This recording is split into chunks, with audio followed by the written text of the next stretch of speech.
Hello, my name is Dan Oak and I'm a student at Athabasca University, and I'm currently taking the course Computer Science 444 Embedded/Robotic Programming.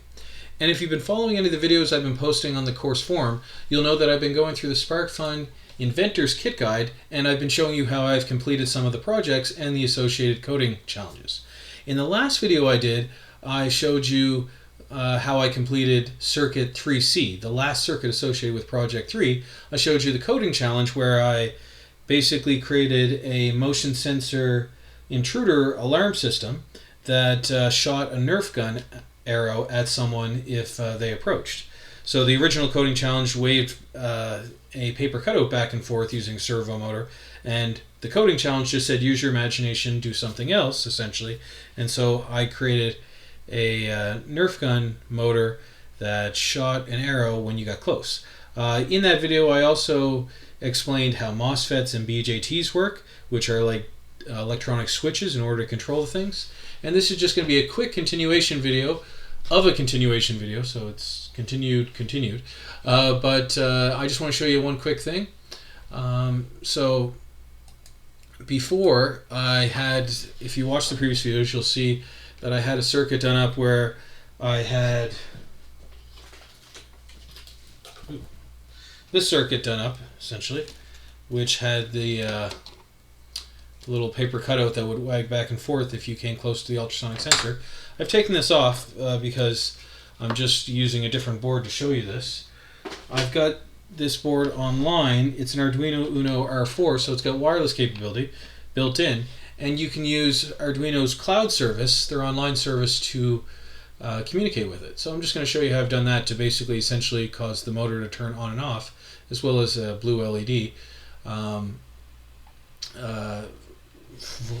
As long with a blue LED, just to show you guys. So this circuit that's currently attached, that's just because I didn't want to unattach everything, but that has nothing to do with anything. That's from the MOSFET videos, so you can ignore that circuit there.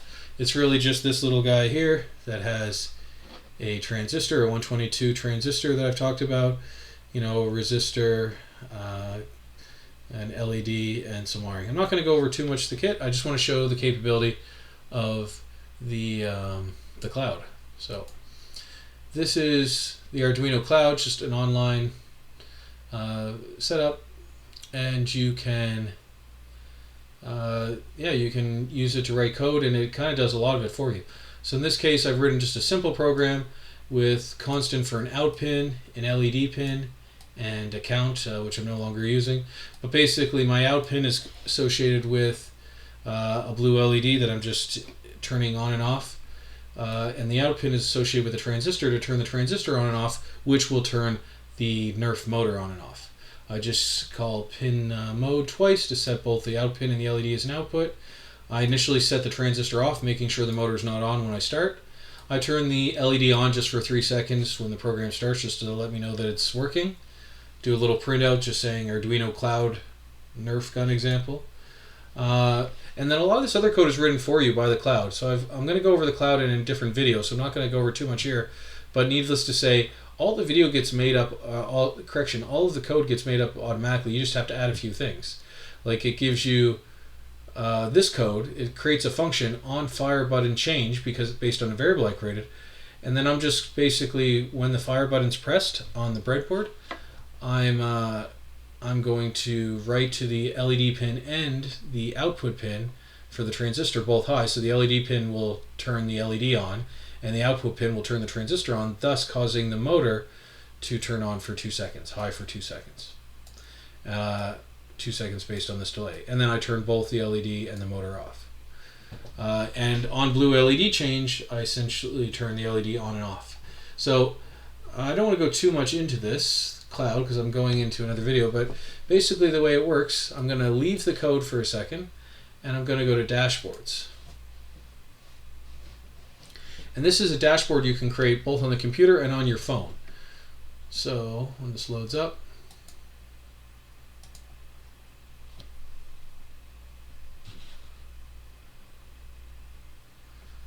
okay, thinking. So this is a little dashboard that is actually going to control my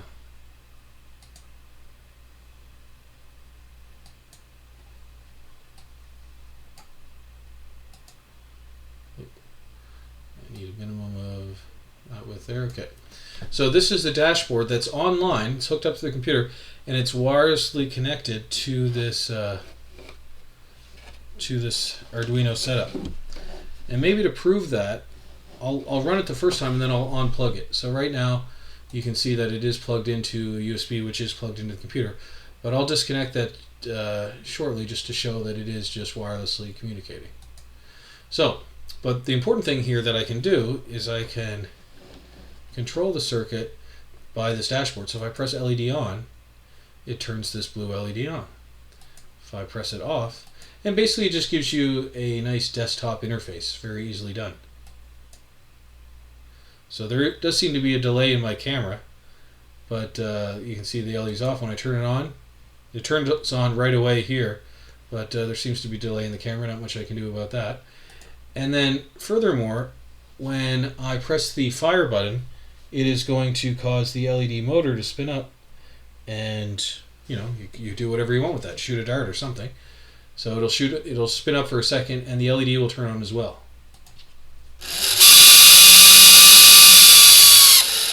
So you can probably hear that spin up. So that's all through the cloud.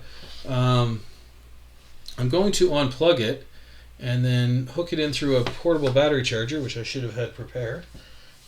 Let me see if I have one around here.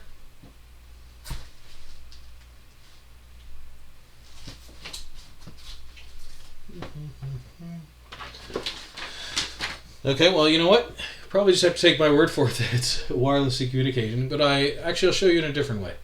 So I'm going to put down this, and we're going to switch to this camera. So this is the circuit right here. Again, it still is hooked in through the computer. If I had a portable battery pack, I could show you that it is in fact wireless, but I'll show you in a different way. I'll use my phone. And so on my phone, I'm going to connect to the Arduino app. So there's an app to hook up to Arduino. You can just download the Arduino app from the App Store. I don't know if it's showing up there, but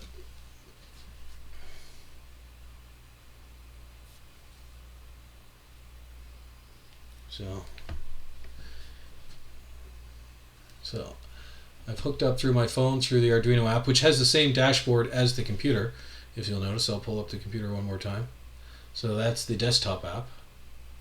So the app is the same, and in fact it will control the desktop app too. I'll show you. I'll pull this up and you'll see on my phone that my phone will actually affect the desktop app that you see just off to the side here. So if I press the LED switch, you'll see that the LED turned on, and it turned on in the desktop app. Again, if I shut it off, it shuts off, and both are happening on the phone and in the desktop app. Same if I turn this on, it turned it on in the desktop app as well, or in the phone. So I can do that. That's the light. And then the motor, if I press the motor button,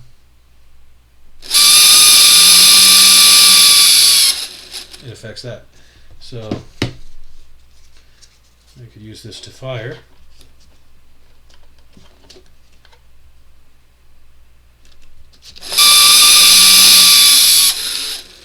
Let's do this again.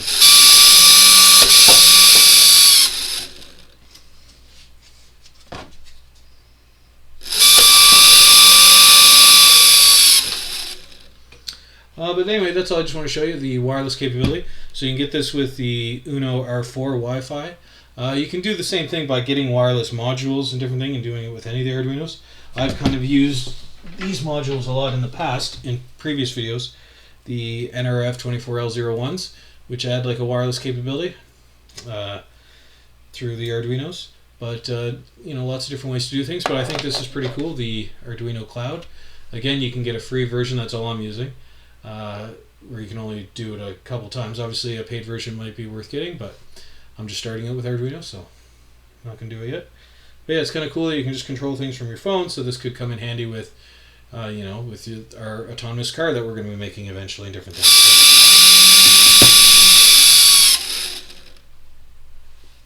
Thanks for watching.